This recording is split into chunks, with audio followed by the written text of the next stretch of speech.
आपण पाहत आहात फुले शाहू आंबेडकर वृत्तपत्र. Breaking news live. Location Nandurbar. Nandurbar जिल्ह्यातील ठेकेदारांच्या प्रलंबित देयकांचा आता चांगलाच पेटला आहे. बिले रखडली, कर्जाचा डोंगर वाढला आणि आर्थिक संकटामुळे ठेकेदार रस्त्यावर उतरण्याच्या तयारीत. आदिवासी विकास विभागाच्या T6 लेखा शीर्षाखालील निधी देयकांचा तातडीने उपलब्ध करून द्यावा अशी मागणी जिल्हा कॉन्ट्रॅक्टर वेलफेअर असोसिएशन केली आहे.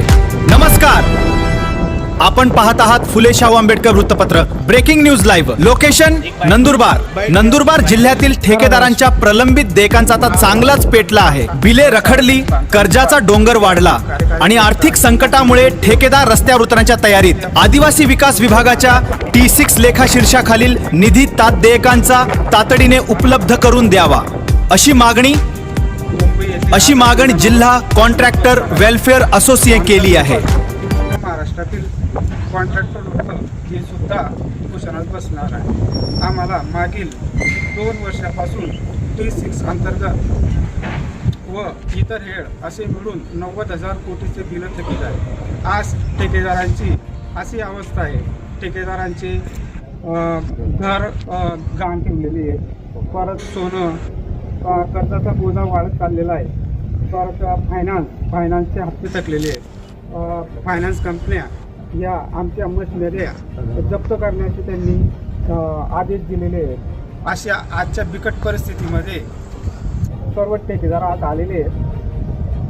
आम्ही सर्व महाराष्ट्रातील कॉन्ट्रॅक्टर वेळोवेळी शासनाकडे निधीसाठी प्रयत्न केले, परंतु आमचे निधीसाठी प्रयत्न निष्फळ ठरलेले आहेत. त्यामुळे आम्ही सर्व महाराष्ट्र फेडरेशन कॉन्ट्रॅक्टर यांनी 18 ऑगस्टपासून आझाद मैदान येथे बेमुदत उपोषणाचा निश्चय केलेला आहे. त्याप्रमाणे आम्ही उद्यापासून उपोषणास बसणार आहे. स्टार्ट 2022-23 पासून आमचे बिल थकीत आहे. आज अशी परिस्थिती आहे आमची, कोणाला हप्ते अशा पद्धतीने थकलेले आहेत की अक्षरशः कोणाचं गहाण घर घेऊन, कोणाचं सोनं गहाण आहे, कोणाचं घर गहाण आहे, फायनान्स दुनियाभरचे आहेत, बँकांचं लोन दुनियाभरचं आहे. कॉन्ट्रॅक्टर माणूस हा चला हो काहीतरी काम करू, 2 पैसे मिळतील, त्याच्यात हप्ते वगैरे भरले जातील आणि संसाराचा गाडा चालेल या हिशोबाने माणूस त्या हिशोबाने चालत होता. अक्षरशः इतकी वाईट परिस्थिती आहे की 3 वर्षापासून असं मेटाकुटीच येऊन गेलेले आहेत आम्ही सगळे. अक्षरशः म्हणजे उद्या काय होईल हे आज थरकाप होतो. सिमेंटवाल्यांचं, स्टीलवाल्यांचं, रेती खडी ह्या बिलांचा तर विचारूच नका.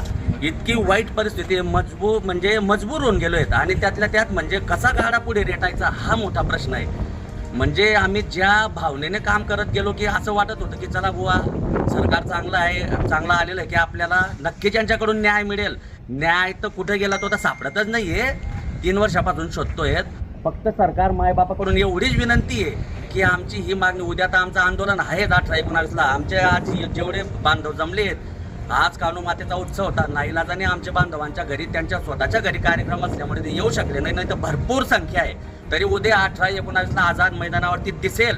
मायबाप सरकारकडे इतकीच विनंती आहे की त्यांनी प्लीज आमचा प्रश्न सोडवावा. ही आमच्या सर्व बांधवांकडून, महाराष्ट्राच्या सर्व कॉन्ट्रॅक्टरांकडून ही कडकडीची विनंती आहे. एवढे बोलतो, थांबतो. नक्कीच.